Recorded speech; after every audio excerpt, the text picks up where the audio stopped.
Have you ever wished life came with a calendar from God, a rhythm you could trust, seasons you could rest in, and moments that remind you of who you are and whose you are? God gave Israel just that. He laid out a yearly rhythm in Leviticus 23, where 7 feasts spread over 19 days reminded the nation not only of their past, but also pointed them toward His ultimate plan of redemption.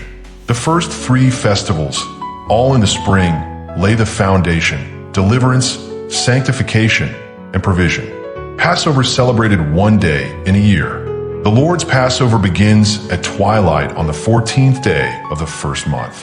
Leviticus 23 verse 5. Passover marked the miraculous night in Egypt when God spared the firstborn of Israel and broke Pharaoh's grip, setting his people free from slavery.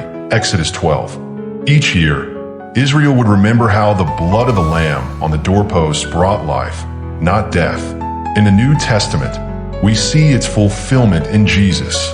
Christ, our Passover Lamb, has been sacrificed. 1 Corinthians 5 verse 7. His blood secures our deliverance, not from Egypt, but from sin and death. Unleavened bread celebrated 7 days in a year. For 7 days you are to eat bread made without yeast. Leviticus 23 verse 6. This week-long feast began the day after Passover. Leaven, yeast, represented sin, pride, and corruption. As the Israelites fled Egypt in haste, there was no time for dough to rise. It became a picture of leaving sin behind, not lingering in what God has called you out of. Today, we are called to the same.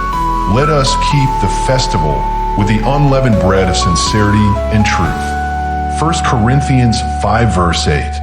A new life begins when we walk out of the old, leaving bitterness, compromise, and self-centeredness behind. First fruits celebrated one day in a year.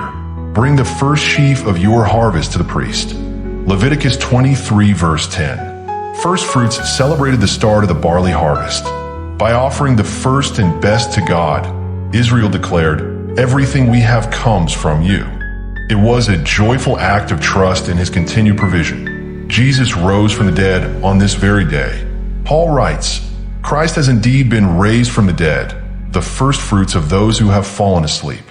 1 Corinthians 15 verse 20. He is the guarantee of our resurrection, proof that God will bring the full harvest of salvation. These holy days were not just ancient rituals.